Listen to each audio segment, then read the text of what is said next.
La charla de hoy será impartida por Juan Rodríguez Villaverde, que estudió medicina en París, Lyon y Marsella, especializándose en la medicina integrativa.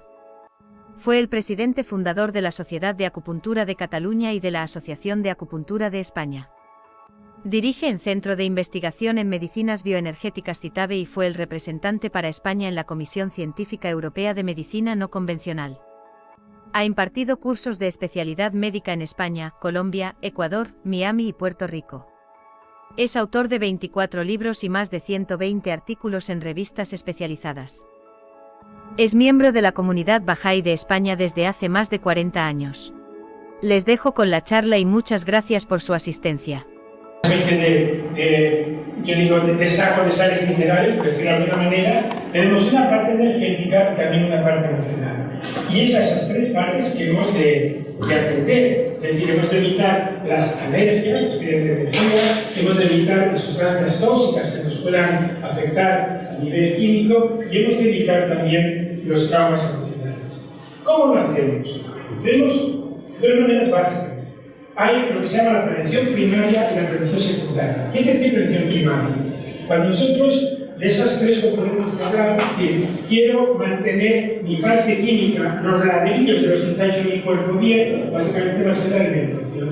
Cuando se ve una alimentación correcta, será el primer paso. Yo he puesto una frase del gran maestro de Bahá'í que decía que cuando la medicina se perfeccione, los tratamientos se llevarán a cabo por medio de dietas, alimentos, frutos fragantes y productos vegetales.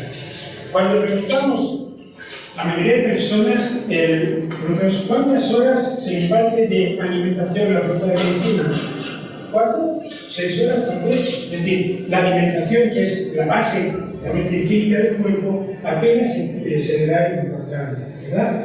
La otra parte hemos dicho que es la parte energética. ¿Cómo mantener nuestra energía en buen estado? Bueno, tenemos muchas opciones. Hay técnicas, el tai chi, el qigong, los bioenergéticos, podemos hacer terapias tipo técnicas de yoga, cuando, como decía, podemos optar por terapias alternativas.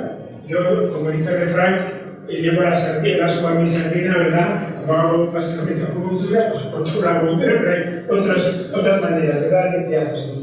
Finalmente, bueno, aquí también he puesto otra frase de Bahá'í, en la que habla también de estos medios de curación que no son a través de la alimentación.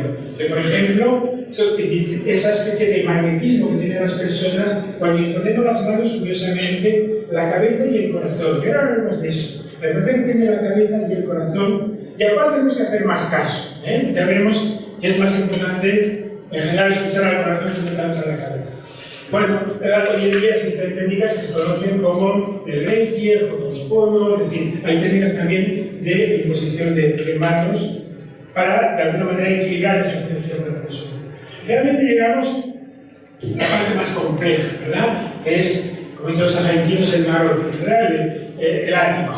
Los problemas que ya son de tipo emocional. Y aquí es donde va a entrar principalmente parte de lo que voy a comentar, que es esa autoestima, esa recuperación un poco del amor, es decir, vivir de alguna manera sin juzgar. Porque uno de los grandes problemas que tenemos es que, bueno, de entrada ya sabéis que casi siempre nos perdemos la vida, no sabemos vivir. ¿Por qué? Porque nuestros pensamientos están siempre en el pasado o en el futuro, lo que fue o lo que será, y ninguna de las dos cosas existe.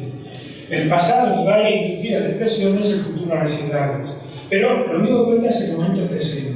Y esa pérdida del instante, del momento presente, es lo que de alguna manera nos puede dar la felicidad. Bien, nuevamente saco otra frase de Bahá'í que dice que solo hay un poder para curar, es el poder de Dios.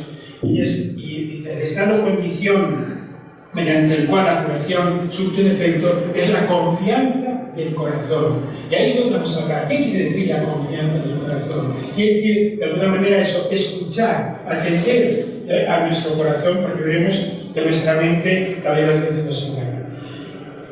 ¿Qué es lo que hacemos habitualmente? Lo que llamamos la prevención secundaria.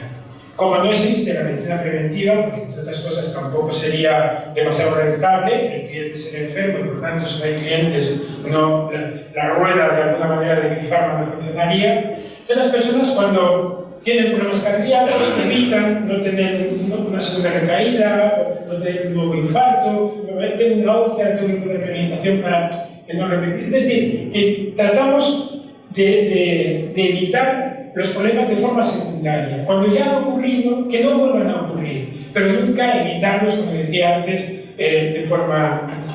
Por tanto, como nos olvidamos de esa prevención primaria, pues nuestra vida, no vivimos la vida como deberíamos, entre comillas. Una infancia como debería ser, una madurez como debería ser, o una vejez como debería ser, incluso me atrevería a decir una muerte como debería de ser, ¿no? Al final, la mayoría de veces acabamos sufriendo enfermedades reiterativas y desgraciadamente falleciendo la mayoría de las veces en los hospitales. Bien, un punto importantísimo y que a lo largo de la historia se tiene siempre en cuenta es eso que se llama la energía vital, ¿verdad? Pues van a decir, hoy estoy bajo de energía, hoy estoy alto de energía, hoy parece como que... Es decir, hablamos de energía, muchas veces no sabemos muy bien de qué estamos hablando, ¿verdad? A lo largo de la historia de la medicina se ha dado distintos nombres, ¿verdad? Se le ha llamado desde la misma Hipócrates de Ature, que le llamaba Hipócrates, Paracelso le llamaban Arqueo, en medicina china se llama Qi, los egipcios le llamaban Ka, Prana, el joven de Wilhelm Reich, es decir, que se han dado distintos nombres, pero en definitiva estamos hablando de esa energía vital que nos mantiene precisamente en ese estado de bienestar, de alegría, con esa energía, digamos, está en su máxima culminación, nos sentimos siempre llenos de vitalidad, de alegría, parece que todas las cosas pues, nos resultan muchísimo mejor. Fijaros, para centrar un poco el tema de la corporalidad, de cómo está nuestro cuerpo de forma muy sencilla, aproximadamente hay unos 50 billones con B de células en el cuerpo. Las cifras oscilan, hay unos que hablan de 60, de 40, pero bueno, digamos que unos 50. Es un poco como una comunidad viviente. Es como si fueran 50 billones de personitas, por decirlo de alguna manera, que están viviendo. Y nuestras células, como nosotros, pues tienen también un sistema respiratorio, digestivo, es decir, que tienen más o menos unas funciones similares a las nuestras. Cuando esos habitantes en miniatura son felices y viven bien, el cuerpo se mantiene en armonía. Y cuando son infelices, pues es cuando realmente aparecen las enfermedades. Cuando la célula está bien, como digo, es normal, la apoptosis celular es cuando, pues bueno, las células se enferman, entre comillas, y van cambiando. Y algo parecido ocurre también con la humanidad. También la humanidad es un poco un reflejo de nuestro cuerpo. Acordaros esta famosa frase tan repetida a lo largo de la historia de que somos un microcosmos dentro de un macrocosmos, ¿verdad? De que las leyes que de alguna manera gobiernan nuestro cuerpo son las mismas leyes que gobiernan el resto del universo. Pues también la sociedad, cuando parte de su sociedad enferma, es como si el mundo entero está enfermando. Es decir, nos hemos olvidado que somos una unidad global, una unidad planetaria, y es un poco como si, imaginaros que nuestros órganos, cada uno, entre comillas, hiciera la guerra por su cuenta, ¿no? Entonces, que no habría esa homeostasis, ese equilibrio total. Por lo tanto, en el caso de la humanidad, la solución sería que pensáramos que somos una unidad realmente, como una sola corporalidad, y por tanto que cada individuo es esa célula que debe mantener su buen estado físico, emocional, mental, para que trascienda al resto. ¿Qué ocurre? Que tenemos generalmente dos tipos de comportamiento, la famosa dualidad. ¿Qué es lo que, cuando hablo aquí del corazón, fijaros, aquí algunas personas saben que la receta de China se habla de Xin y de Shen, ¿no? Xin es el corazón físico, la bomba impulsora, ¿verdad?, del torrente circulatorio, y Shen es la parte emocional del corazón, ¿vale? No todas las culturas han amado con el corazón, y otras culturas amaban con el hígado, o podríamos decir amar con el cerebro, porque al fin y al cabo es una emoción. Por ejemplo, en el Imperio Romano, muchas emociones las percibían en el hígado, y era más importante, a nosotros nos suena muy raro, pero bueno, porque nosotros hacemos decir que estamos con el corazón. Ahora estamos hablando de ese otro corazón, ¿verdad? Entonces, ¿qué ocurre? Se me ha pasado. Si nosotros tenemos pensamientos de odio, de envidia, de desconfianza, de miedo, pues eso entristecería nuestro corazón. Mientras que el amor, la fe, la confianza, la gratitud son emociones, ¿verdad?, que nos dan alegría al corazón. Y esto ocurre también a nivel de nuestro cerebro. Nuestro cerebro es como un pequeño bioquímico, digamos, ¿no? que juega con ciertas sustancias, ¿verdad? Entonces, cuando nosotros tenemos pensamientos de amor, pensamientos positivos, se crean sustancias como la oxitocina, la dopamina, la oxitocina, la hormona del crecimiento, aquello que nos da vitalidad, ¿verdad? Pero cuando tenemos emociones de temor, de angustia, de ansiedad, tenemos el cortisol, la norepinefrina, la citosina, la histamina, sustancias que de alguna manera nos están enfermando, de alguna manera. Por tanto, pensamientos de amor nos van a dar vitalidad a nivel biológico, porque realmente el cerebro no distingue la realidad de la ficción. Es decir, nuestro cerebro no sabe diferenciar la realidad de la ficción. Y de hecho es muy sencillo, de alguna manera, hacer esta especie de experimento, entre comillas. Porque si cerramos los ojos y piensas simplemente que te comes un limón, puedes segregar automáticamente saliva. Si piensas en algo terrorífico, se te acelera el corazón porque se segrega adrenalina y entonces de pronto se sienten palpitaciones. Es decir, que el cerebro no distingue la realidad de ficción. Nosotros percibimos el mundo solo a través de los sentidos y los sentidos nos engañan mucho. Claro, simplemente, por poner un ejemplo, pensar por un momento que cambiamos de posición en el cuerpo los sentidos. Pongo los ojos en las rodillas, las orejas en los codos, ¿verdad? La nariz la pongo igual en el cogote. Entonces percibiré el mundo de forma diferente, pero el mundo sigue siendo exactamente igual. Por lo tanto, los sentidos no son, digamos, a lo que más tendríamos que entender de alguna manera. Por tanto, desde el punto de vista en que nuestros pensamientos modulan nuestra salud o nuestra enfermedad, digo que somos realmente unos seres poderosos, porque de alguna manera tenemos el poder, entre comillas, o la capacidad tanto de enfermar como de curar. ¿De qué depende? Pues mira, depende básicamente, cuando hablo de emociones y hablo de este amor o de este corazón, ¿verdad? Emocional, me voy moviendo bueno, yo que no pasa, me voy a dejar. Estamos hablando de algo que es inmaterial, ¿verdad? Que no es palpable. Y algo no palpable también es nuestra propia espiritualidad, no es algo material.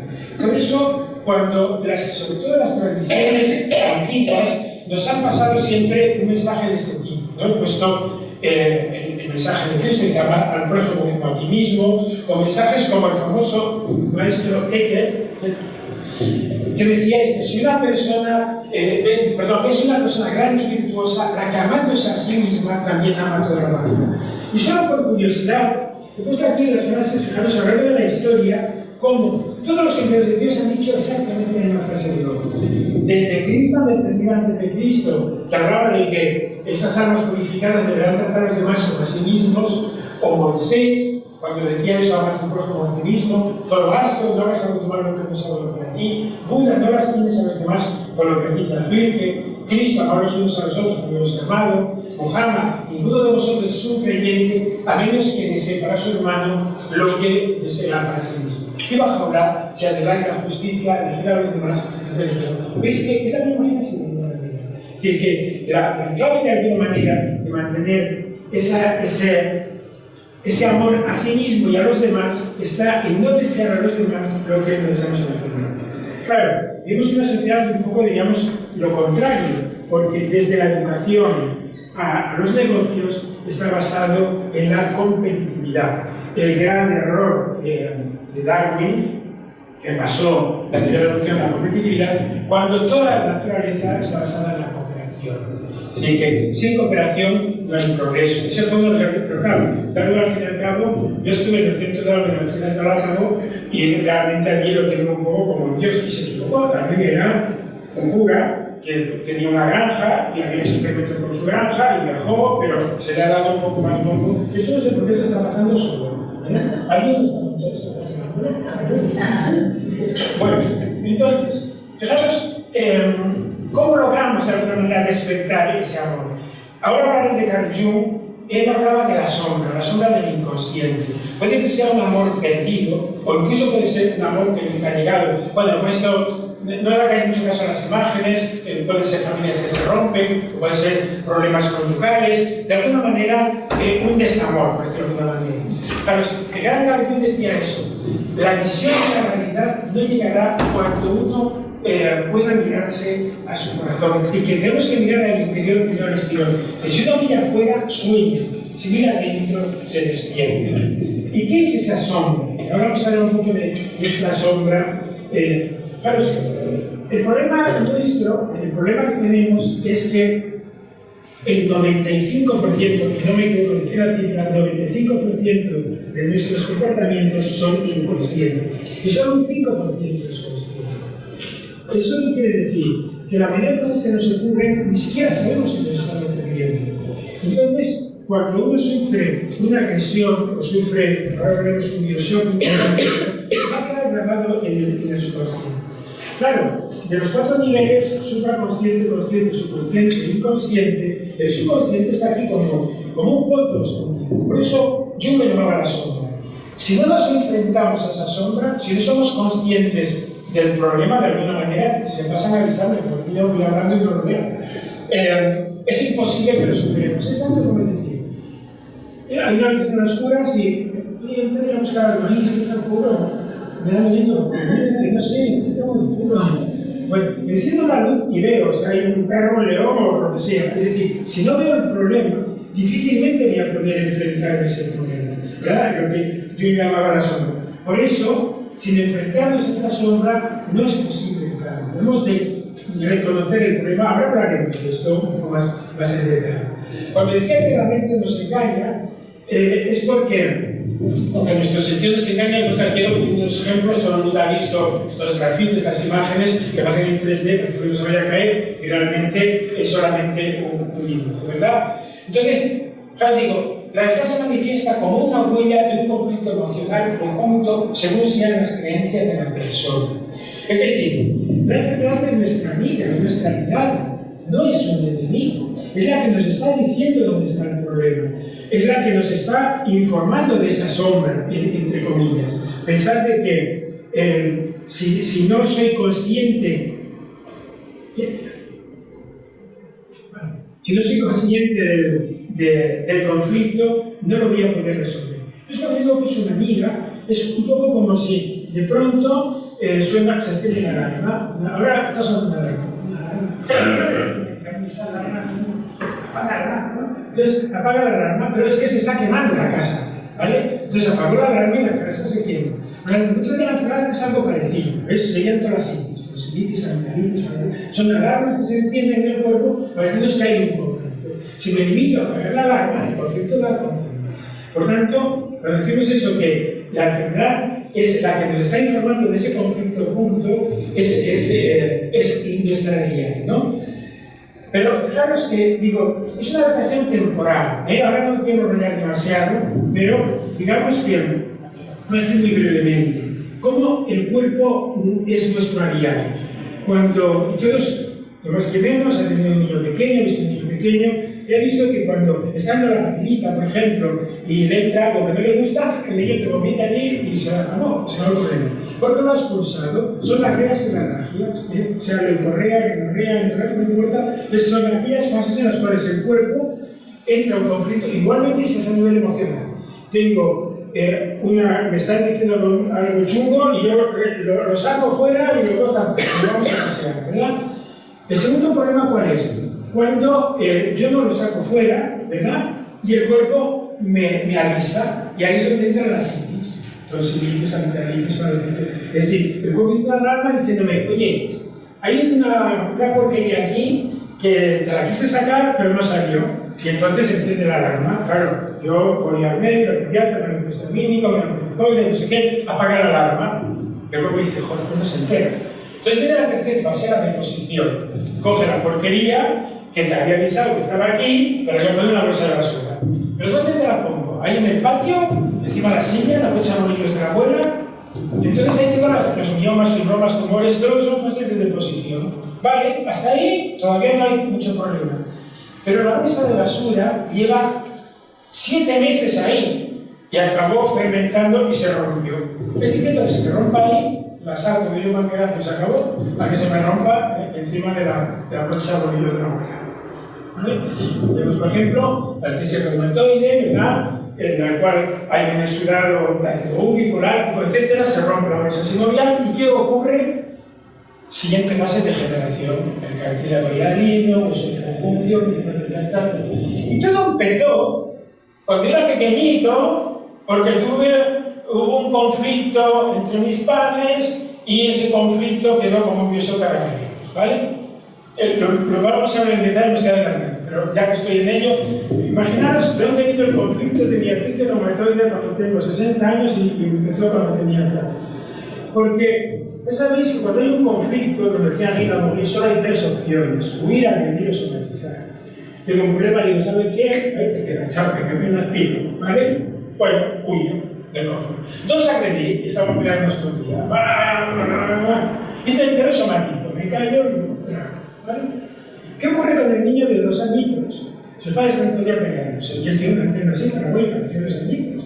Entonces, ¿va a huir? ¿A dónde? Tiene 2 años. Va a medir tampoco, somatiza, ¿por dónde? Tiene glucosa. Ahí empieza la otitis, la carditis, que el cuerpo está diciendo, aquí hay un mal rollo que no veas, pero no puedo hacer nada. Y como nunca se atendió a la causa de fondo, fueron utilizando las enfermedades. Entonces fueron sumando, ¿no? Lo que se llama la micalización progresiva. Bien, voy a poner algunos ejemplos. Por ejemplo, es lo que se llama el anclaje. ¿Qué es el anclaje? Imaginaros que tenemos dos hermanos que están discutiendo, se llevan fatal, no sé qué, el día de Navidad, toda la familia se reúne, todos felices y suenan los pajaritos. Pero, ¿qué ocurre? Que en el subconsciente de esa persona hay un error. Entonces han comido y al cabo del rato uno de los dos le cae fatal la comida y se va a vomitar. Eso es lo que se llama el anclaje. Es decir, no es que la comida estuviera mal, no es que tuviera ningún problema, es que a nivel subconsciente relacionó la persona que le daba mal rollo, ¿verdad?, con su conflicto interno. Y esto ocurre en otra situación, es decir, el cuerpo nos habla. ¿Cómo nos habla? Sobrecarga, yo voy, trabajo, atiendo a los niños, tengo que hacer la comida, no sé qué, tengo así una tensión, me adelanto, voy a ver si voy al quiropráctico, no sé qué, no, está sobrecarga. La retención, yo tengo un edema maliolar, tengo una ascitis, retengo líquidos, pero ¿qué estoy reteniendo? Tal vez estoy reteniendo cosas emocionales, me pongo una coraza, con herpes zóster, o tengo granos en la cara, los adolescentes que quieren esconder porque esa es el renacimiento de la sociedad les asusta y entonces me pongo una máscara y así me quedo en casa, ¿verdad? Por lo tanto, siempre tenemos que ver qué nos impide y qué nos obliga a hacer esa enfermedad. Y para entender un poco esa lógica. ¿Cómo recuperamos esa lógica coherente? Pues vamos a recuperar a través de, muchas veces, la empatía, las buenas relaciones. ¿Por qué? Porque cuando tenemos un conflicto, el conflicto nos bloquea, nos deja como parados. Muy parado te va a dejar el miedo, lo hemos incluso en la naturaleza. Viene el león y la gacela se queda, no sabe qué hacer, ¿vale? Se lo come, claro, porque se quedó bloqueada, la bloqueó ese conflicto, esa emoción tan fuerte de alguna manera. Solo a través recuperamos la vitalidad cuando realmente ese amor, entre comillas, invade nuestro corazón, esa autoestima, ¿verdad? Es la que nos va a movilizar. Claro, esto es lo que llamamos sexual, se llama en psicología la lógica fecunda. Es decir, cuando de alguna manera, ¿qué quiere decir lógica fecunda? Y aquí entra la mente y el corazón. Fijaros que ya digo que la mente siempre nos va a engañar porque tratamos de racionalizar siempre los conceptos. Sin embargo, cuando nos dejamos tampoco siempre buscando ese punto de equilibrio, ni todo es mente ni todo es corazón, ¿verdad? Pero casi siempre el corazón no nos engaña, es decir, esa sensación y esa emoción que nos da, los animales lo tienen mucho más claro, los animales se mueven por energía, entonces hay de aquí y a otro se acerca, bueno, porque las vibraciones que uno está emitiendo, esa captación energética que tiene es diferente el uno de otro, ¿no? Entonces, como digo, hay que atender a dos cosas.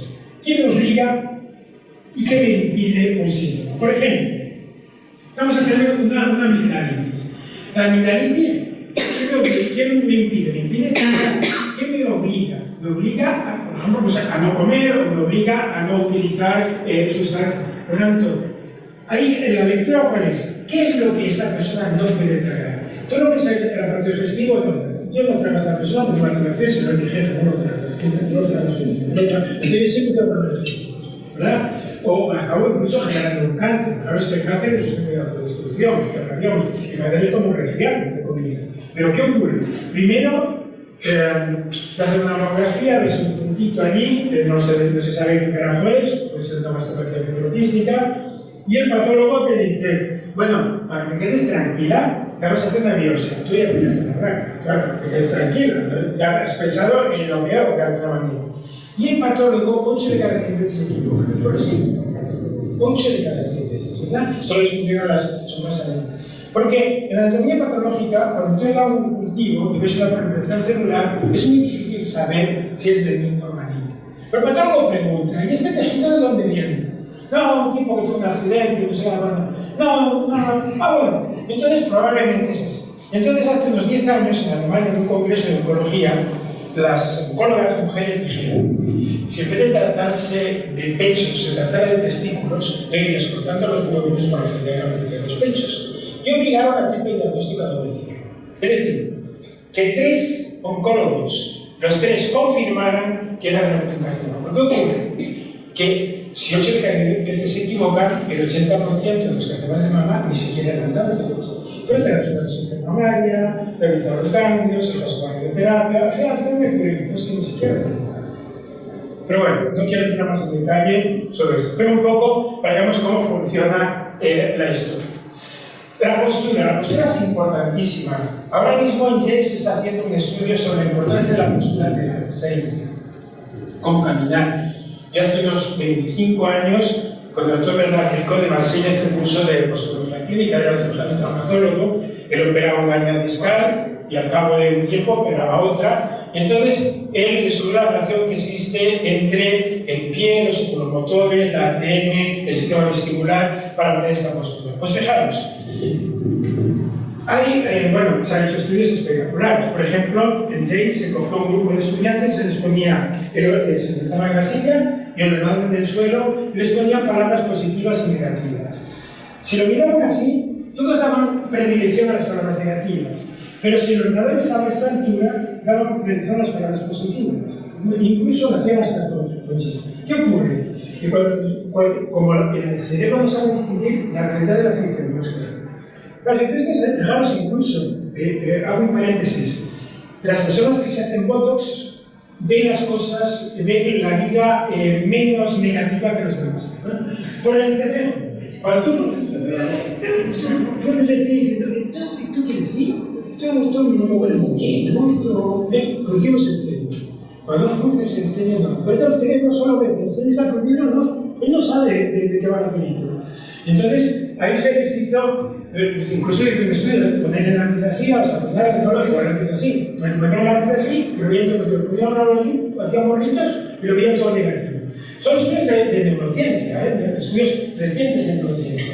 Por tanto, la postura correcta influye. El de Alzheimer se está haciendo estudios a largo plazo. Es decir, se estudia durante 5 años a las personas de qué postura tienen al caminar y la relación que tienen con el Alzheimer. Es un tema muy serio. Por lo tanto, la postura es importantísima. Yo aquí he puesto algunos ejemplos, siempre de, a veces al niño, fijaros, en Corea les ponen una aguja aquí para que no bajen, cuando estén firmes allí, no se muevan ni el pelo. Entonces imagínate que hago una confusión, ¿no? En Corea del Norte. Es decir, es la obligación de alguna manera, ¿no? Puente derecho. Entonces ahí la persona se siente un poco eso como controlada de alguna manera o hipercontrolada, ¿no? Por tanto, esa firmeza interior. Bueno, luego hay otra cuestión también con la postura, no solamente esto que estoy comentando, pero de percifosis. Bueno, yo es que, como os decía, la vida es maravillosa, pero bueno, un poco. Bueno, ¿qué pasa? Estamos todos hipernordosis. Tanto el cuerpo me está enviando también un mensaje. Me da un mensaje de humillación, un mensaje de orgullo, de alguna manera, y también de amor y desamor. El desamor, por ahí siempre hay que buscar el equilibrio. Tenemos una ciática, bueno, es una sobrecarga de alguna manera. ¿Qué me impide de alguna manera? Puede ser una sobrecarga emocional que se irradia a nivel corporal. ¿Qué me va a impedir? Moverme de alguna manera, caminar, es decir, me está inmovilizando de alguna manera, ¿no? Es decir, que escuchemos al cuerpo, siempre escuchemos ese mensaje. Esto, ya hace unos años, en Barcelona, creo que hace unos 5 o 6 años, se introdujo una asignatura que se llama la psiconeuroinmunología, que es la relación directa que hay entre las emociones y las enfermedades, ¿verdad? Incluso la revista de Neurociencia publicó, esto es muy fuerte, decía que el 85%, y esto es mucho, de todas las enfermedades tenían una raíz emocional, ¿verdad? Entonces, uno tiene que pensar eso, ¿por qué me Cuando decía lo de la sombra, vamos cogiendo el hilo, si yo no entiendo esto, difícilmente me voy a recuperar. Si no enciendo la luz y veo dónde está el problema, el problema está aquí, no lo puedo solucionar, porque hasta entonces estoy en la sombra. El ego también está en la sombra, por supuesto, porque nunca le han enseñado esto. Entonces el pobre hombre se da un fármaco para salir del paso, etc. Y ahí caemos en esa trampa, porque nunca se hizo medicina preventiva ni nunca interesó estudiar esto de manera formal. Por tanto, tengo que saber qué es lo que me está a mí sobrecargando. El primer paso es reconocer el conflicto. Luego ya veremos a dónde va. Acordaros, volviendo un poco al tema del cáncer, el caso del Dr. Hammer. Claro, su hijo muere en un accidente, una manifestación y demás. Él era uno de los oncólogos más famosos de Alemania. Su mujer fue la oncóloga más joven de Alemania. Él de pronto tiene un cáncer de testículo y su mujer un cáncer de pecho. Qué curioso. Empezó entrevistando a la gente y vio que era un síndrome de autodestrucción. Claro, es que en el pecho hay izquierdo y derecho. Pues la pareja o los hijos. Es decir, el conflicto con la pareja o el conflicto con los hijos. Me rompo el corazón o fuente de alimentación. Pero siempre hay que estudiar más a fondo. Es decir, no es todo tan sencillo. Ahora parece como que todo fuera así muy simple. Hay frases, el niño que no quiere escuchar, o la autoesclerosis de la persona mayor, y están hablando de mí, mira, este viejo en casa, es un estorbo, no sé qué. Entonces, bueno, apago la antena y lo que dice el refrán, oído sordo, la palabra de es oído sordo, ¿verdad? Pero tenemos que ver, lo cual, y quiero puntualizarlo, ni todo es blanco, ni todo es negro. Cuidado, hay problemas físicos que causan enfermedades, hay problemas emocionales que causan enfermedades. Siempre estoy diciendo, atendamos a esos problemas que generalmente no tenemos. Aquí es un caso interesante, el caso de las cistitis. Fijaros, las cistitis, nosotros somos mamíferos, ¿verdad? Como otras especies, y los mamíferos marcan el territorio siempre con la orina. Hay dos tipos de conflicto, es decir, la invasión del territorio y la desorganización del territorio. Cuando invaden tu territorio, de alguna manera quieres protegerlo. Entonces, tienes pues eso, tu jefe que cada vez dice, ¡ay, chatita, qué bonita eres! ¡Ay, qué bonita la chaqueta, ¿verdad? Qué bonita! Y aquí está esta armonía de este jefe, pero su jefe. Entonces, ¿por qué te crisis de cistitis? Su médico dice, bueno, una infección, no se sabe, una bacteria, no sé qué. No, lo que está ocurriendo es que le están invadiendo su territorio. Y de alguna manera es lo que se llama el inferior. O bien tenemos el caso de la persona que, se me ha saltado la imagen, que llega a su casa y llega la pareja y tiene por aquí, bueno, por allá, la chaqueta por allá, y la mujer ha pasado el día recogiendo y va a entrar, el marido, los niños, es igual, y va todo el día recogiendo o volviendo a organizar el territorio porque se lo desorganizan cada día. Y vuelve a tener crisis de eficiencia de producción. Y al final por vida. Vale, se medicará, mejorará puntualmente, pero no se queda todo crónico, ya no queda crónico. Siempre hay que hacer esa segunda lectura. Insisto que no siempre va a ser así, ¿verdad? Por lo tanto, lo de cambiar el chip, de alguna manera. Es decir, ¿qué quiere decir cambiar el chip? Quiere decir eso, combatir de frente el problema, enfrentarse al problema, reconocerlo y enfrentarse al problema. Porque si no, realmente el problema va a ir cada vez progresando más. Claro, yo cuando leí el libro de este hombre, el doctor Siegel, es un libro que se llama La Nueva Salud, que está traducido al castellano, se publicó hace muchos años. Él era, con otros oncólogos, él es oncólogo, y un día con sus colegas dice, oye, esto del cáncer es un misterio, porque hay que se curan, hay que no se curan, no sé qué, unos por aquí, otros por allá. Entonces, entrevistaron a personas que habían tratado el cáncer por distintos métodos. métodos, desde el convencional, el chamán del Amazonas o la bruja peluja, me da igual. Y al final llegaron a la conclusión de que hay un hilo conductor que cura el cáncer, que era eso. Entonces, el amor es el hilo de oro que une las múltiples formas de curación. La recuperación de otros. ¿Qué es el cáncer? Un síndrome de autodestrucción. Mi sombra, mi subconsciente, me quiere matar, yo no, pero mi sombra sí. Se murió mi hijo y a mí la vida me importa un carajo, tengo un cáncer del pecho, me quiero morir. Es decir, sufrí un trauma. Cuando Hammer descubre esto, y además descubre el famoso síndrome de Hammer, él tenía acceso a los TACs, dirigió una de las clínicas más importantes de oncología, y aparece como una mancha en el cerebro, en la área cerebral donde se produce el trauma. Quisieron justificarlo como que era una aberración de los aparatos de la casa Siemens. Siemens confirmó que no. Entonces, ¿qué ocurrió? Hammer tuvo 3 intentos de asesinato, lo encarcelaron, porque cuando atentas contra el Pharma, mal asunto. Porque, voy a hacerlo muy brevemente. En medicina como la economía mundial hay cosas de microeconomía y de macroeconomía que producen poca masa y mucha paja, ¿verdad?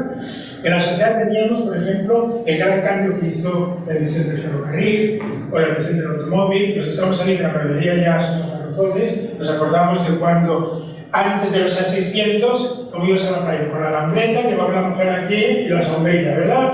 Luego, A600, bueno, luego, en la época, pues, tener una lavadora, recuerdo a mi madre en Santander lavaba con una tabla así arrugada, ¿no? Y echaba el jabón del lagarto y a lavar. Luego una lavadora, que era una cosa que daba vueltas sin punto pelota, tenía la línea blanca, una lavadora, una nevera, cuando ya todo el eso, bueno, los tiempos de alta fidelidad, la telefonía móvil, eso genera eso, mucha pasta. ¿Qué pasó en medicina? Hasta el año 65, el problema principal eran los problemas cardiovasculares. Y de hecho, yo recuerdo, sobre todo en Navarra, que los domingos, cuando salíamos de misa, había unas huchas, había un chinito, un negrito y uno para el corazón. No sé si a vosotros suena esto. Pero en 1965, en Sudáfrica, el equipo de Christian Barga, que además ya sabes que fue un cirujano negro, hace el primer trasplante del corazón. Y me fastidió el invento, porque toda la farmacología para mantener el corazón así, más o menos, se fue al traste y me cambiaban la pieza. Y la década de los 70 entra en escena el cáncer. Y había listas de que era cancerígeno los fluorescentes, el reloj, la tira de los calendarios tenían como una tira y también figuraba como cancerígeno. Primero creamos el bien, la necesidad. Y luego, para tratarlo, pues 3 maneras, es decir, cortar, envenenar o irradiar, es decir, o te hace la quimioterapia. Y han pasado 100 y pico años y seguimos exactamente igual. Hasta que sale el señor Hammer y descubre que es un sistema de autodestrucción y empezaba a fastidiar el negocio. Y entra tímidamente en el síndrome. Yo tengo unos documentos originales de cuando cogen al doctor Gallo, y él y su equipo, cuando investigaban el retrovirus, decía: no hemos encontrado, y tal cual, con rotulador así, tacha no y pone yes encima. Yo tengo esos papeles, pero lo puedo pasar. Incluso en televisión, cuando Mikimoto entrevistó a Luis Botines, que es un biólogo amigo mío, lo echaron al día siguiente en televisión a Mikimoto, no sé si os acordáis. Aunque él dijo que lo volvería a repetir. Es decir, que, pero la historia de Sina enseguida se desvaneció, todo lo que las televisiones ocurrieron en los años 80. Yo en un congreso en Barcelona hice una ponencia sobre el SIDA, tratamiento alternativo del SIDA, en el congreso, y a mí me lo creí. Hasta que en 20, en el año 82, se hace un congreso y se dice: todo africano con anatomias presente, fiebre, vómitos y diarrea, esto es una coña, entonces hizo un pacto entre Reagan Mitterrand y los laboratorios Pasteur, ¿no? Para repartirse el dinero. Y se saca el AZT, nos compra una etiqueta de AZT, y la etiqueta original del AZT es el primero del año 65 por ser mortal, dice la etiqueta. Tóxico, mortal, tal cual, mortal, su contacto en la piel, y era lo que se daba a tratar a la gente que tenía así, se les daba también, se morían intoxicados. Y las 2 pruebas que eran el Western Blot y el TSLISA eran un auténtico despliegue. Entonces, como el asunto del SIDA no le salió bien, aparece la hepatitis C. Siempre se inventa una enfermedad nueva que genere mucha pasta. Pero los medios de comunicación son muy poderosos, hasta que los ha comprado Vanguard y BlackRock, y ahora pues ya nos comen el terror. Vivimos en un mundo así, parece, ¿verdad? Medicina. Por tanto, fijaros, ¿de dónde surge, decimos, este amor? Surge de la adaptación de uno mismo. ¿Qué dice la adaptación de uno sin condiciones, no? Es decir, lo que un poco comentaba al principio, cuando yo acepto de las cosas son cosas. Nosotros ponemos categorías. Decimos, esto es bueno, esto es malo, esto es pero somos, la cosa es cosa. O sea, un león es un león, un cuaral es un cuaral, el dolor es dolor, el placer es placer, y punto. ¿Es mejor o peor? Depende. Para los es mejor, para otros es peor. Por ejemplo, cuando aceptamos las cosas como tal, ¿y eso qué implica? Que de pronto aceptamos a la gente como es. Nosotros cuando vemos a una persona, no, esta postura que tiene mucho, ¿no? Yo empiezo a juzgarlo, ¿no?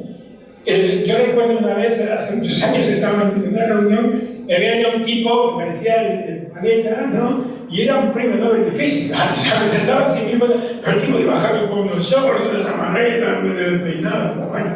O sea, juzgamos a la gente por el aspecto, pero si de pronto nosotros no juzgamos, solo observamos, te observo, entonces de pronto yo te observo, simplemente te observo y te acepto como eres. Esto cambia totalmente. Por tanto, cuando nosotros nos aceptamos como somos, que es un poco lo que decía la imagen anterior, es cuando volvemos a recuperar esa armonía y ese equilibrio, ¿verdad? Luego decía, el amor es el único medio de asegurar la verdadera felicidad tanto en este mundo como en el mundo. Pero insisto, quiero que veamos de qué tipo de amor estamos hablando. Hablamos también muchas veces de lo que se llama la relación sanadora. Es esa relación que de pronto tenemos con nuestros hijos, o con nuestros padres, o con nuestra pareja, o con los amigos, y es esa proximidad, un poco lo que nos decía Dolores al principio, se aprecia de una persona que está equilibrada, que está sana, y que transmite como un bienestar, ¿verdad? Es lo que se llama la relación sanadora, pues digo, que se da a distintos niveles, ¿no? Con los hijos, con las parejas, con los amigos, etcétera, ¿no? Y nos induce a... es como un magnetismo, de alguna manera, ¿no? Hay la empatía y la antipatía, ¿no? Como si chocaran, de alguna manera, estas energías. Y es lo que, bueno, muchos consideran que no es científico, entre comillas, ¿verdad? Que es cuando empleamos esas técnicas de aproximación a la persona, de imposición de manos, o simplemente de estar a su lado. Fijaros, vuelvo a nuestra generación, el médico rural, llevaba un maletín que llevaba un fonendo, un palito y una aspirina, poco menos, pero nada más. Hola, don José, ¿qué tal? ¿Quiere un taquito de queso? ¿Le saca un vasito de vino, un taquito de queso? ¿El chaqueta? Bueno, le miramos en la lengua, un poco de pulso. Bueno, también ya no hablamos de eso y se había curado. Yo tengo un profesor, el doctor Ford, un alemán, que decía el 90% de la curación es hablar con el paciente, atenderlo. Pero claro, si tienes 60 pacientes para 40 minutos, ¿tienes? Siguiente, ya ni te miro la cara, porque ese no tengo posibilidad. Por tanto, ahí tenemos esa empatía, esa capacidad, digo, esa capacidad de amar, ¿cómo la vamos a desarrollar? Con el desarrollo material, difícilmente voy a desarrollar una empatía de poder amar, solamente ese desarrollo espiritual. El desarrollo espiritual se puede aumentar a través de oraciones y meditación. Yo siempre pongo el ejemplo de que la oración es como el barco y la meditación es como el viento que impulsa el barco. Tú puedes tener un barco muy guapo, pero si no sopla el viento, esto no se mueve. Eso quiere decir, tiene que ser llave. Oro y le pido a Dios. Siempre pedimos, pero cuando medito, escucho lo que Dios me dice. Pero si yo quiero escuchar ese mensaje, tengo que meditar. Porque nosotros siempre pedimos. A mi hijo me da me duele la falta, porque se dice la rodilla, que no me duela, presento por la lotería, no sé qué, que antes es mejor. Ya le estamos pidiendo, ¿no? Pero luego no escuchamos de alguna manera ese. Por lo tanto, es importante las dos cosas, ¿no? Las lámparas de guía divina brillando en medio del ordinaje de la tierra con la luz del amor y la concordia. Es decir, tenemos que transformarnos de alguna manera en esto. Bueno, yo no quiero enredarme mucho más, prefiero el resto del tiempo que aquí os dejo también mi teléfono, mis contactos, si queréis enviarme algunas sugerencias o alguna carta bomba o alguna cosa, y ya está. Si os ha gustado, por correo, no sé si se puede enviar. Igual sí. que tenemos técnicos igual me hacen aclarar cosas y responder. Entonces prefiero que me hagáis alguna pregunta, si tenéis alguna duda o lo que sea, o que hagáis sugerencias, o que habléis. Y ya está.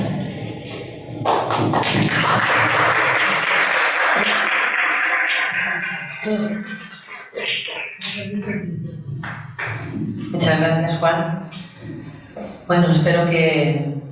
Yo creo que a pesar de la rapidez con que habla, yo creo que nuestra mente también se ha agilizado en poder captar todos los mensajes que nos ha dado. Bueno, ella lo sabe, pero conmigo que yo siempre sé grandísimo de esto. Y me acelero si no me cuenta. Muy bien. Bueno, como hemos dicho, ahora vamos a pasar a la segunda parte, que vosotros podéis opinar, preguntar, explicar. Bueno, ahora es vuestra parte. ¿Quién empieza por qué quiere? Cristina.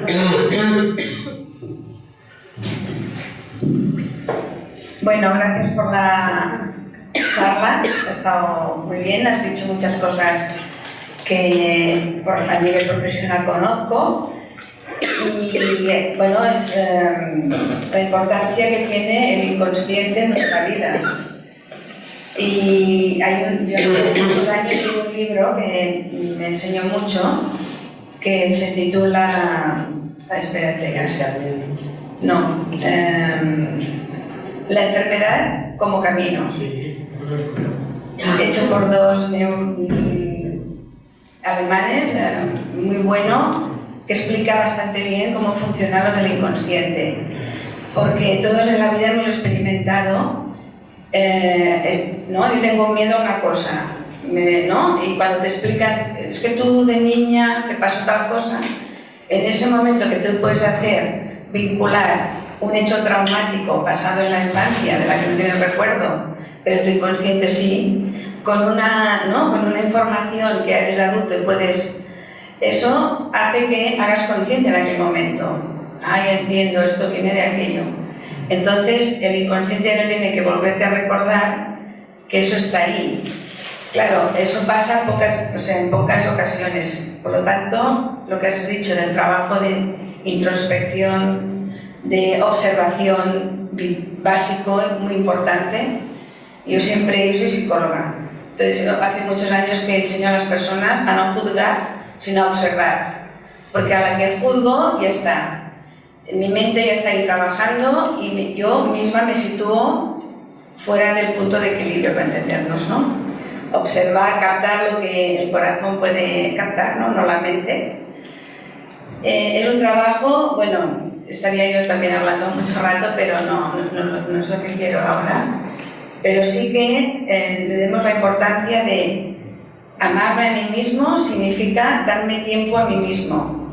Tiempo para la oración, tiempo para la meditación, tiempo para mi cura, mi cuidado, porque no dejo de tener un cuerpo físico que debo cuidar. Y también como psicóloga siempre voy predicando el cuidado de la mente, porque todas las emociones empiezan normalmente con un juicio. Veo una cosa, uy, me gusta, no me gusta, me provoca una emoción. Total, el cuerpo, también aquel dicho, ¿no? El cuerpo habla lo que la boca calla. Al final la enfermedad, que tiene un nombre y le ponemos una etiqueta, tú tienes esto, pues te está diciendo que tienes que arreglar ciertas cosas en ti. Siempre el arreglo es en ti. Porque a veces también nos han enseñado que siempre el problema viene de algo de fuera. Porque tu pareja, porque tu madre, porque tu padre, bueno, siempre la causa está fuera de mí, no. Tengo que entrar aquí y decir, a ver, me tengo que remangar yo y limpiarme, hacer conciencia, que es lo que es. Bueno, ya está. Gracias. Como camino de curación, que es muy interesante. Y además, le he dicho cosas. Claro, la pregunta del millón es, vale, y una vez... ¿Se le pregunto por ti? ¿Y ahora? Digo, que una vez hemos reconocido el conflicto, ¿y ahora qué? ¿Vale? Es el primer paso, pero ¿cuál es el segundo paso? Marga, ¿has dicho que te llamabas? Cristina. Ah, Cristina. las cristianas se acompañan. Qué mujer te avisa la Cristina. Fijaros que hay varias vías. Una de las vías es la meditación. ¿Pero qué es meditar? A veces confundimos meditar con reflexionar, con observar, no sé, con escuchar los pajaritos. No. Meditar es hacer una regresión hacia niveles de conciencia inferiores. Entonces, eso implica, cuando cerramos, ahora hacemos el experimento, cerrar un minuto los ojos, solo nada, un minuto, 20 segundos, en la mayoría de personas se va a ocurrir. Empiezas a pensar en cualquier cosa, se te va la mente para aquí, empiezas mil cosas, empiezas a pensar. Es decir, que, digamos, llevamos nuestra parte, nuestras vibraciones hacia el área profunda, ¿no? Al pensamiento de alguna manera. Primer enemigo, el pensamiento. Si en vez de 10 minutos estuviéramos, no sentaditos, ¿no? Pero digo, mira, para hacer esto hay que ponerse aquí, con la columna recta, en el suelo, no tumbado, tal. Bueno, a los 20 minutos, a media hora, la espalda, la rodilla, el dolor, segundo enemigo. Y el tercero, si está mucho tiempo, sería el sueño, ¿verdad? Entonces, ¿qué es lo que hay que hacer? Lo que hay que hacer es, cuando nosotros recibimos un pensamiento, ni rechazarlo ni aceptarlo, simplemente observarlo. Yo de pronto, no quiero entrar en detalles, pero yo he hecho pasadas, que son 15 días de 9 horas seguidas de meditación. Estás de rodillas y la rodilla, vamos, ya aquello ortopédico que tienes que poner, porque te duele hasta el pelo de la nariz. Pero observa, el dolor, obsérvalo. ¿Qué quiere decir observarlo? No decir, wow, qué guay, es que soy una sola, cuanto más me duele, más disfruto. O estar el tipo, ni aceptarlo ni rechazarlo, observarlo. Entonces, todo es transitorio del universo, nada es permanente. Y el dolor acaba desvaneciéndose. Entonces, el truco está en concentrar tu atención en la respiración. El aire entra, el aire sale. Ostras, tengo que pagar el aire entra, el aire entra, el aire entra, Cuando llevas una semana, en una semana hacíamos 9 horas seguidas del aire entra, el aire sale, ¿no? Entonces llega un momento en el que tu mente se apacigua y empiezas a bajar a otros niveles de conciencia. Y lo que los orientales llaman el Shankara, la sombra de los orientales llaman el Shankara, empieza a ascender y se desvanece. Esto parece muy fácil de decir. Ahora, esto te puede llevar 2 años o 3 años, pero ¿cuántos años has estado tú para llegar a ese proceso? Y tienes que hacerlo media hora por la mañana y media hora por la tarde. Entonces, ese es el truco más rápido. Porque el plan B, que sería, por ejemplo, pues, en la psicología, puede ser un conductista, puede ser un psicoanalista, puede ser psicología gestáltica. Es decir, hay varias opciones. También depende de la cultura y también depende de la propia formación del psicólogo. Por tanto, no es estar tú solo a palo seco. Ahora, en cualquier caso, el primer punto siempre es reconocer el conflicto y tratar nunca de enfrentarse al conflicto. Esa moda de... ¡Ay! Chicos, chicas, pensamiento positivo, ¿eh? A partir de mañana siempre pensar positivo. Levantar por la mañana, positivo. Levantar por la mañana, con flojera, cansado, quiero un café, positivo. Es otra. Por lo tanto, querer pensar en positivo es hundirte cada vez más en la ciénaga. ¿Por qué? La tragedia de movimiento, acción-reacción. En el momento que yo me quiero ir a una polaridad, la polaridad contraria viene a mí, pero vamos a pasos agigantados. Tanto no es pensar positivo ni pensar negativo, es observar, aprender a observar, a recibir de alguna manera las cosas tal cual llegan.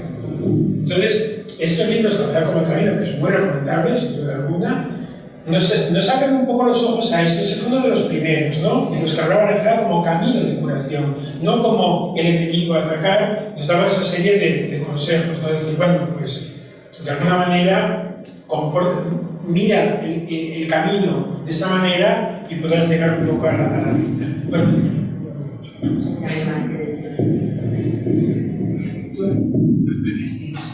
yo quería comentar que quizás uno de los problemas que tenemos para curarnos a través de resolver nuestros problemas psicológicos es el inconsciente o el subconsciente, que yo no es distinguir uno de otro. porque es un área de nuestra conciencia que queda oculta de nosotros y acceder a ella, pues es, bueno, yo no sé si alguien lo ha conseguido, pero parece que es muy difícil. Ni siquiera los grandes gurús de la meditación parece que lo han conseguido, de ahí su nombre. Y esto, para mí personalmente, es un gran obstáculo acceder a esos mundos. Si tú puedes acceder a esa situación, de organizarla y arreglarla, pero claro, si está vedado su acceso, poco puedes hacer. Por eso la meditación es el acceso. Realmente el acceso a ser consciente de la meditación. Pero fíjate, es un poco lo de hacia dónde centro yo mi atención. ¿Cuál es la gran enfermedad? Yo creo que es el ejemplo del cuerpo y la sociedad. ¿Cuál es la gran enfermedad de esta sociedad? En general, ¿no? El planeta es muy grande, hay muchas culturas, pero incluso en nuestra sociedad. ¿Cuál es una de las grandes carencias? Es la carencia de la espiritualidad. ¿Y por qué? Bueno, en gran parte, no sé los demás, pero yo por ejemplo tengo una educación muy católica, apostólica, soy católico, no sé qué, tal. Entonces, cuando empiezas a crecer, estás diciendo, bueno, a ver, si está viejo de la buena, las demás deben ser las malas. Pues algo falla, ¿no? Porque me parece como muy injusto. Yo he nacido aquí como podría haber nacido en China, en Uganda o en Camerún, ¿no? De alguna manera. Y entonces uno tiende a identificar la religión con la iglesia con la cual se ha educado. Y como esta iglesia no me acaba de convencer, digo, esto es una mierda. Entonces la religión no me religión. A mí no la religión, contento, entonces más Entonces la gente, como en nuestro fondo no podemos renunciar a nuestra espiritualidad, busca una alternativa, busca un plan B. Y ahí surgen los movimientos Nueva Era, los movimientos espiritualistas, de amigos de corazón a corazón, vamos a dar la mano, vamos a conectar energéticamente, como dos energías, vamos a conectarnos ahora en la energía positiva, que nos eleve, porque de alguna manera necesito de alguna manera esa espiritualidad. Y sin esa espiritualidad es difícil despertar esta amor, es difícil despertar esta curación. Porque gran parte de la enfermedad nos viene por eso, por esa falta de alguna manera de espiritualidad. Entonces, es un poco, a mí, no sé, días atrás estaba dándole vueltas a lo poco y pensaba, a ver, la sombra y la enfermedad. ¿Qué es lo contrario de la sombra? La luz. Y fijaros, ¿qué es la luz? Cuando nosotros miramos, bueno, leemos en el tercer versículo del libro del Génesis, dice, el primer día de la creación Dios hizo la luz. Bueno, la luz, que son las fotonelives, tardaron entre 400 millones de años, perdón, entre 400.000 y 1 millón de años en aparecer. Es decir, hasta 1 millón de años después del Big Bang no había luz, toda la oscuridad. Es decir, digamos que la sopa, el caldo térmico era tan alto que únicamente ni siquiera los fotones estaban libres, solamente había unos protones por ahí entrando y otros fervientes. Pero, ¿qué tiene de especial la luz y a dónde pienso yo que quería decir esa frase? Cuando nosotros miramos la luz, ¿verdad? O sea, dicho de otra manera, voy a poner un ejemplo muy sencillo. No sé si esto va a ser un rollo, ¿no? Pero lo voy a intentar hacer breve. Si observamos a una persona, imaginaos que vamos en un tren, ¿vale? Vas en el tren del vagón y cojo una pelota y la tiro contra la pared, ¿vale? Y la tiro, el tren va a 150 km por hora y yo tiro la pelota a 100 km por hora. Yo la veo a 100 km por hora. Pero allá en el andén, la gente ve la pelota que se mueve a 250 km por hora. 250 del tren y los 100. ¿Vale? Hasta aquí lo mismo. Pero si yo cojo un puntero láser y lanzo un rayo láser, ¿verdad?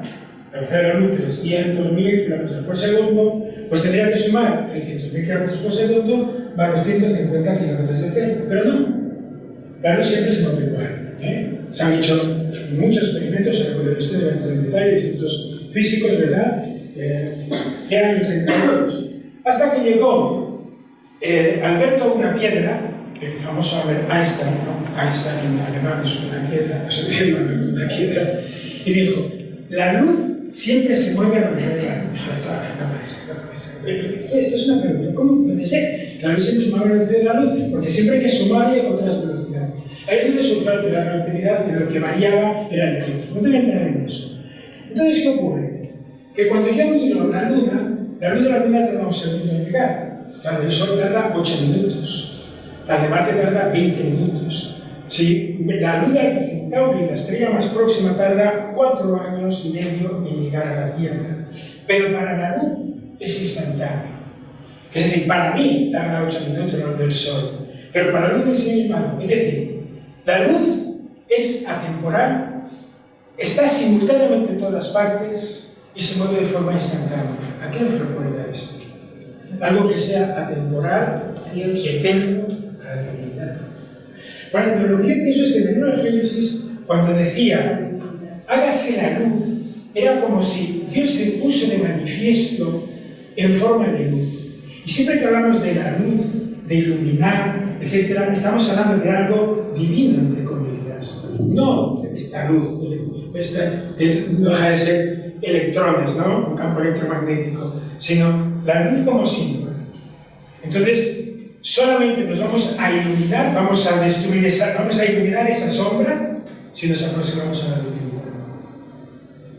Es una reflexión, no sé, para...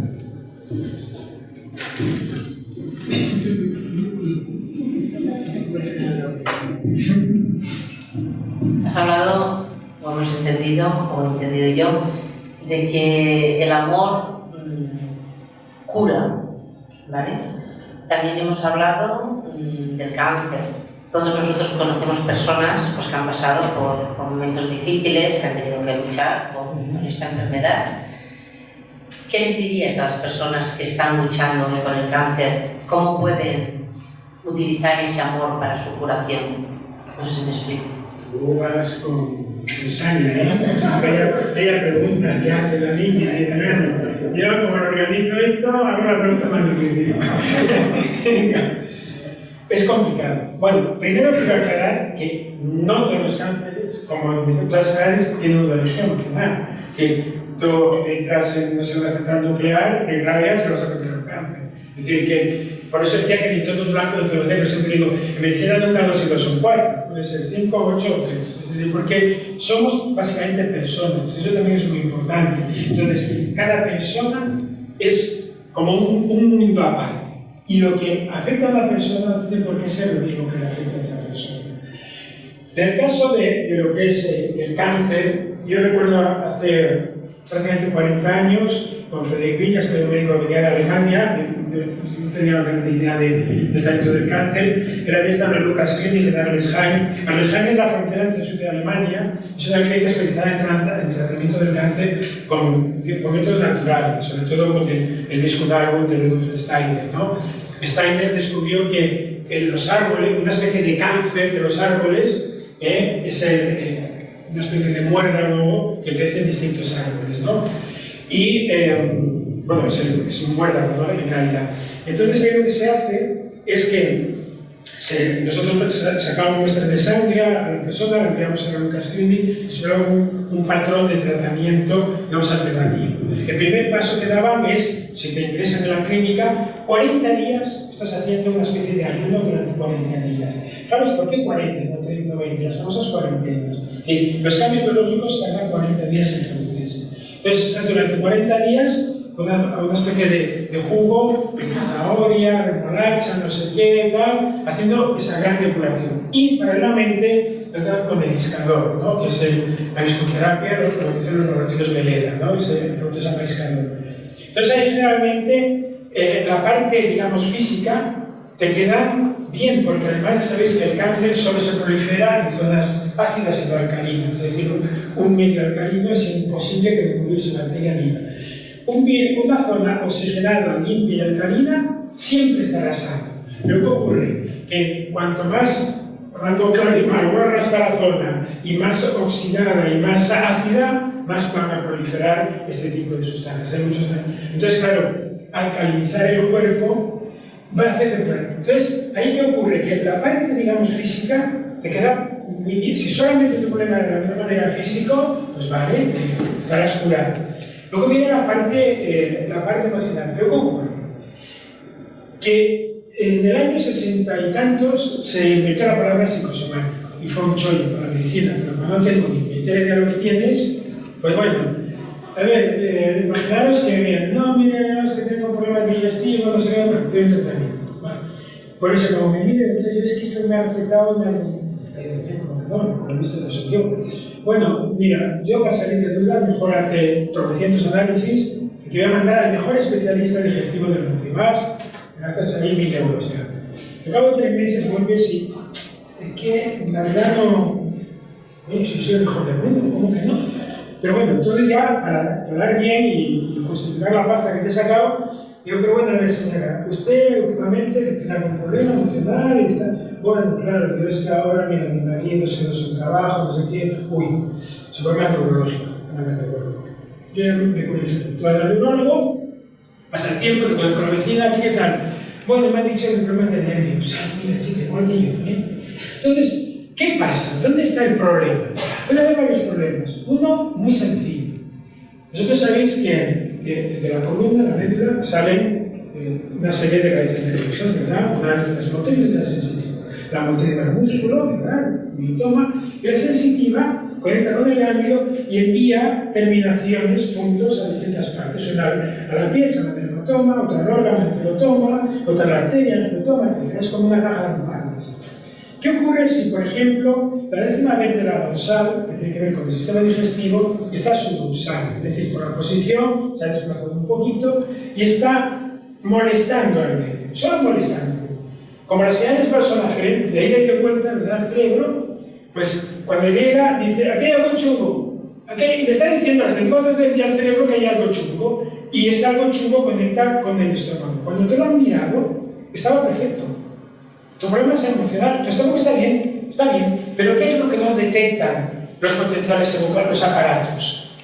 La conexión, digamos, ¿sabe la placa sináptica que conecta con el órgano y hace que funcione? Eso no se puede detectar. Entonces el órgano está en disfunción. La empieza bien, pero disfunciona mal. El portátil está bien, pero que hay un cable que hace mal contacto. Al portátil no le pasa nada, solo hay un cable que hace mal contacto. Y entonces resulta que una manipulación de esa vértebra me soluciona la digestión. Ese sería el plan. ¿Por qué? ¿Por qué ha ocurrido eso? Porque el cuerpo lo hemos cortado a trocitos. Yo sé un montón del pie, otros saben un montón de la oreja, otros saben un montón del estómago, otros saben un montón del hígado. Entonces, no sé nada de ti, solo sé de un trozo tuyo. Entonces, como no interrelacionamos las cosas, difícilmente va a ocurrir. Entonces, ¿cuál sería el plan perfecto? He tratado físicamente a la persona y luego miro para su plano emocional. ¿Para dónde está el problema un poco de lo que tú decías? Diariamente está falleciendo, por desgracia, personas con cáncer. No se le ve, ¿no? No se le ve. Pasado mañana viene a mi consulta una persona con cáncer. Le doy un producto homeopático y se muere, se levanta de él. Es decir, que yo recuerdo cuando ese primer caso que dio, cuando estaba con Federico Viñas, se me morían todos. ¿Por qué? Cuando una persona con cáncer, la terapia alternativa. Cuando ha pasado por todo y le han dicho, colega, no sé, queda un mes de vida, 15 días, te perdidos al río. Y vas a. Entonces, claro, llegamos tarde. La persona está ya tan deteriorada y nosotros íbamos a su casa, los tratábamos gratis, no sé qué. Bueno, te desvives. Y ese es un poco el problema de esta sociedad. De que como no hay, ahora se habla mucho de medicina integrativa, pero sigue el poder que nos sigue teniendo Big Pharma, no nos engañemos.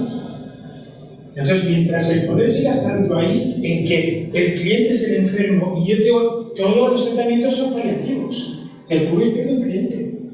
Aunque suene muy fuerte, pensar que la carrera de medicina se inició en 1921 por Morgan y Rockefeller. 2 empresarios decidieron comer estudiar medicina. Porque hasta 1921 en Estados Unidos había más homeópatas que alópatas. Entonces, claro, ellos eran dueños de varios laboratorios, y esto no había negocio, y por ahí empezó la historia. Entonces, claro, si ya te dicen, uno tiende a defender aquello de lo que más cree, o de lo que más información tiene. Por lo tanto, si tú tienes información de esto y esto otro, ni sé, entonces, ¿cómo voy a...? Y ese es un problema grave que hay en esta sociedad. Por lo tanto, estamos como atrapados. Solo personas con las que tienes mucha confianza o tal, les puedes ayudar desde el primer momento. Pero si no, es muy complicado. ¿no? Es muy complicado. Lo cual no quiere decir que haya un tanto por ciento de cánceres por problemas físicos. Ya hemos visto que comes mal, energéticamente estás mal y vas a enfermar. Eso siempre da cuenta también, Eso digo que no todo es mental. Pero he insistido en la parte mental porque es la menos atendida. La parte esta de la psiconeuroinmunología, ¿no? De que, fijaros que el sistema inmunológico cae 7 puntos sobre 10 solo que tenemos una mala noticia. Es decir, a ti te acaban de decir que tienes una enfermedad grave y tu sistema inmunológico ya cae en picado. ¿Cómo te vas a defender? ¿Cómo vas a sacar tu ejército de alguna manera a luchar si estás hundido? Solo porque ya te han dado esa mala noticia, ¿no? Tú nos has leído también los de Deepak Chopra, ¿no? La medicina cuántica. Fíjate, Chopra en sus primeros capítulos habla. Deepak Chopra es un médico que, cuando de origen hindú, y él, cuando a poco de tener la carrera, estaba en el segundo hospital y le dijeron que atendiera a una mujer que habían operado cuando tenía un cáncer hepático, una hepatopatía, le quedaba nada, un mes de vida como mucho. Y le dijeron, mira, ves tú y diga a esta mujer que queda un mes de vida, chaval, bueno, vale. Entonces cuando la vio no se atrevió y le dijo, bueno, mire, tranquila, le han sacado unas piedras de la vesícula biliar, que no sé qué, que no sé cuánto, y se fue. Y se olvidó. Y dice, como 6 años después, esa mujer vino a su consulta, el padre me trae como un fantasma. Y le dijo, mire, doctor, ¿se acuerda de entonces? Dice, mire, dice, ¿sabe qué? Yo pensé que tenía un cáncer. Dice, pero me dejó tan tranquila, diciéndome que solo era una especie de desarrollar autocuración. Bueno, ¿qué pasa? ¿Qué pasa? O sea, su fuerza vital afloró. Y de esos casos hay montones de casos de, bueno, esa autocuración, hay un caso raro, o sea, no se le da bastante importante, porque realmente tiene que ser importante. Ahora, ¿qué ocurre eso? Cuando tú estás limpio, porque en el momento que dices, yo es que esto no lo acabo de creer, te lo has pillado.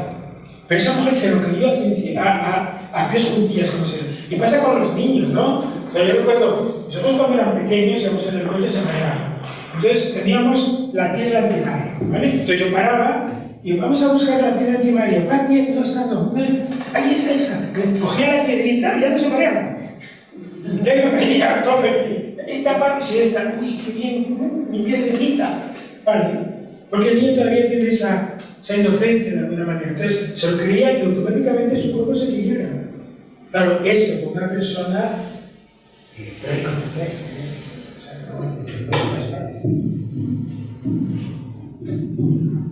la guerrera. Me gustaría que, bueno, perdón conmigo, antes de que finalizaras, que nos dieras como 3 consejos que podemos llevar a cabo todos para poder mejorar enfermedades que tenemos o que vayamos a tener. Una sería la meditación, supongo, como has dicho, la oración, no sé, los que tú veas más fundamentales. Gracias por esta pregunta. Fijaros, yo ahí decía eso, hablaba de la curación, de la alimentación. Fijaros que luego dice que en el futuro, a veces están penales, en el futuro, pensamos que en el futuro, yo no sé, con la inteligencia artificial o así, vamos a curarnos, y dice, la curación será mediante alimentos, frutas agradables al paladar. Luego también habla de masajes, de hidroterapia. Yo tengo una tesis doctoral de un francés que habla de todo lo que decía Abdul Wahab sobre, se llama las 2 alas de un pájaro, de 2 alas de dos. Y la alimentación no se le da ninguna importancia, y es importantísima. De hecho, es tema para otra charla, no quiero empezar, pero yo ya la tengo preparada esa charla. Y en algunos congresos hablo de la nutrición celular y el estrés oxidativo, es una de las charlas que doy sobre la forma. Y luego hablando solo de la biología, yo hago un estudio comparativo entre la anatomía y biología de los carnívoros, de los herbívoros y de los seres humanos, y un poco de la alimentación a lo largo de la historia, desde el Ramapithecus mosei hasta el Homo sapiens sapiens, ¿no? En primer lugar, hay que decir una cosa, antes de lo que nosotros, como Homo sapiens sapiens, es decir, que sabemos, estamos ya en la escala más alta, ¿no?, de filogenética, acabamos de llegar, ¿verdad? Porque el sistema solar tiene 13.700 millones de años, el Big Bang, el sistema solar 4.500 millones de años, la vida más o menos, por poner una cifra, 600 millones de años. Yo digo, si 600 millones de años fueran 60 minutos, una hora, ¿cuándo aparecen las culturas? 20.000 años. 20 décimas de segundo, de una hora. ¿Qué son 1000 años? Una centésima de segundo. 1000 años. Es decir, que de respecto a una hora, acabamos de llegar, ¿vale? Por lo tanto, con eso quiere decir que cuando se habla ahora de la alimentación, de los dentales, la alimentación de no sé qué, nosotros, los seres humanos, procedemos hablando de la propia evolución. Había un animalito que se llamaba Pithecus boise, que vivía hace unos 6 millones de años, que era arborícola y comía frutíferas. Y ahí se produce lo que se llama la antropología, una dicotomía filética. Por un lado van los monos, Tarsiodon, Lemuriodon, Rinoceronte, etc. Por otro lado los homínidos, los Australopithecus africanos, Homo habilis, Pithecus boise, Neandertales, Cromañones, Sapiens y Sapiens sapiens. ¿Qué ocurre? Que la evolución, como decía, por un lado la cooperación, y por otro lado es la desespecialización. Cuando una especie, un animal se especializa en algo, en un entorno, en un ecosistema, y cambia, se muere. ¿Vale? Cuando hay grandes sequías en el Gorongoro o en el Arco de Olduvai, los ñus se van pirando a 80 km por hora durante 5 horas y los leones se quedan allí y se mueren, porque son territoriales. Pero ¿qué ocurrió con el hombre? Cuando bajan de los árboles, por decirlo de alguna manera, en Olduvai se enfrentan a la estepa africana. Había depredadores, el esmirodonte, el tigre de dientes de sable, era el depredador, y era un mono pelado. No tenía defensa, se levantó para ver cuando venía el león, que no lo comiera, ni siquiera era cazador. Y entonces ahí primero se hizo probablemente carroñero, pero luego cooperaron entre sí. Empezaron la cooperación y empezaron a cazar. Y para sobrevivir se hizo omnívoro racional. Empezó comiendo carroña, carne y lo que pescara. O sea, no había contribución, pero... Y gracias a esa desespecialización, y luego invadieron el planeta y los esquemales comen focas y otros comen eso. Entonces, ¿qué ocurre? Que se ha desespecializado y ha superado el instinto a través del raciocinio. Es decir, el león no puede comer lechuga, o no puede comer la hierba, se muere, punto. ¿Vale? O el ñu no puede comerse, no puede depredar, pero el hombre sí. Entonces hizo un omnívoro racional para sobrevivir. Pero hemos llegado al siglo XXI. Y ya no hay esmirodontes, es cierto que nos hemos quedado por todo el planeta y hay muchos tipos de nutrición. Pero ¿cuál es la nutrición correcta? En primer lugar, nuestro sistema digestivo, y tenemos ya la dentición, y tenemos grandes caninos, nuestros molares están pensados un poco... Claro, si vais a nosotros de paleontología de Sabadell, veréis a Gigantropus bosen. Pensad de que antes de inventar el fuego, que lo inventa el Homo habilis, lo descubre, vaya, imaginaros comer maíz crudo, sin cocinar, o trigo crudo. Y entonces aquí en el cráneo tenía unos maseteros que le llevaban hasta aquí. O sea, tenía una especie así de músculo gigante para moler, o sea, molía el trigo con la boca. Porque no había, por tanto, quiere decir que se adaptaba un poco a esa nutrición.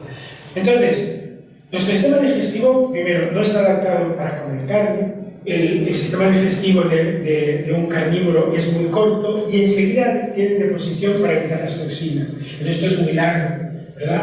El pH de un carnívoro, pues necesita cartílago, hueso, no sé qué, mucho ácido clorhídrico, nuestro no.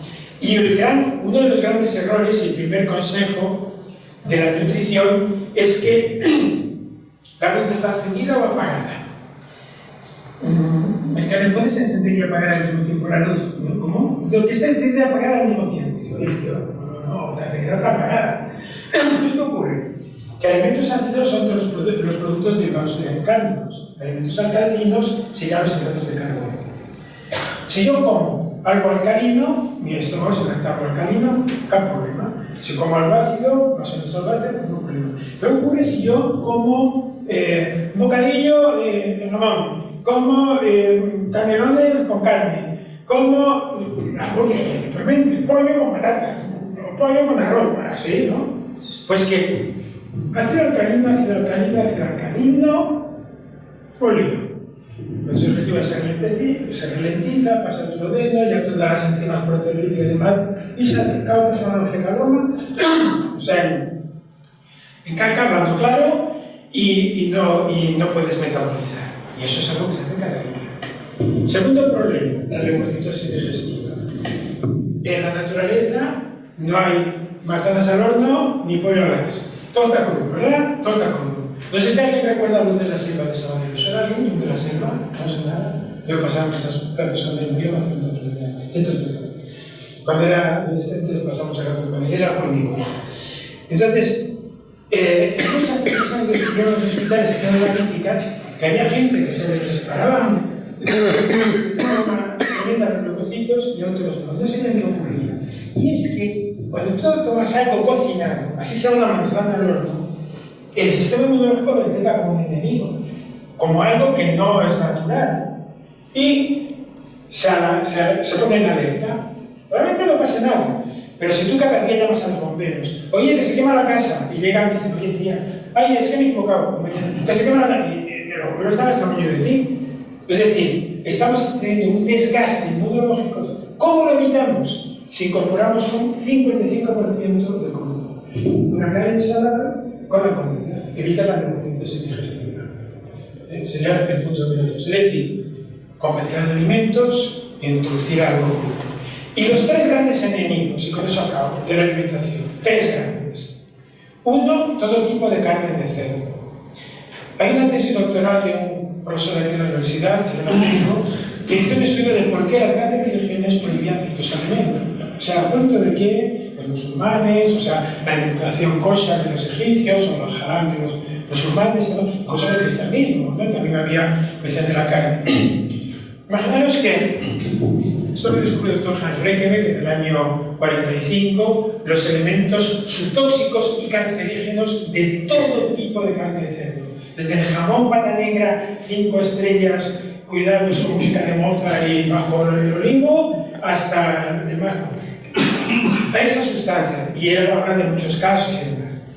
¿Vosotros creéis que en el 622, cuando llega el profeta Muhammad, le va a decir a sus fieles, bueno, mira, es que la carne de cerdo tiene elementos subtóxicos que son chungos, y dice, sí, pero bueno, que está el jamón, no me vengas por Dios, déjate de cuento. Dios prohíbe comer la carne de cerdo, de carne normal. Lo prohíbe Dios ya. Era como una garantía de que más gente cumpliera con eso. No hay más dinero, no era momento de explicar. Ando, cero carne de cerdo. Segundo elemento altamente perjudicial, todo tipo de productos lácteos. ¿Qué ocurre? Hay 2.500 tipos de mamíferos, 1.500 tipos de leches. ¿Verdad? Para metabolizar la leche necesitamos la tirosina. Es decir, cuando mama tu bebé, para que eso sea asimilable, bueno, hay una enzima que transforma esa leche. Pero a los 2 añitos así, ya no hay tirosina, no hay suficiente porque ya no teníamos que mamar, ¿verdad? Y introducimos calcio de otra especie. ¿Cuál es el mensaje nutricional y genético de la leche de vaca? Un ternero tiene que pesar 300 kilos a 3 meses. Y con que haga, ya ni habló, ni habló. Pero un bebé necesita mucho cerebro y poco peso. La cuestión genética y la composición química de la leche materna no tiene nada que ver con la leche de vaca. Y entonces, ocurre que, como ya dentro de la tirosina se transforma en ácido láctico, y empiezo a fabricar mi artrosis desde los 2 añitos hasta que tengo 40. Y ahora te digo el queso. Tiene caseína, la caseína es la cola blanca de pegar madera. Entonces, ¿qué ocurre cuando gratináis algo al horno? Se cae un poco de queso, hagáis el horno, y mañana lo vas a limpiar. Aquello es como una piedra. ¿Qué ocurre en tus arterias y qué ocurre en tu intestino? La ateromatosis. Es decir, aquí, imagínate que yo tengo la arteria, voy poniendo un pegamento, se va cerrando. Con lo cual, como tengo que llevar la misma cantidad de sangre de aquí a aquí, y la arteria más pequeña, aumento la presión y tengo la hipertensión arterial. Por el ateroma, que puede ser luego arteriosclerosis. La arteriosclerosa y tengo problema de que me reviente. Tengo ictus o tengo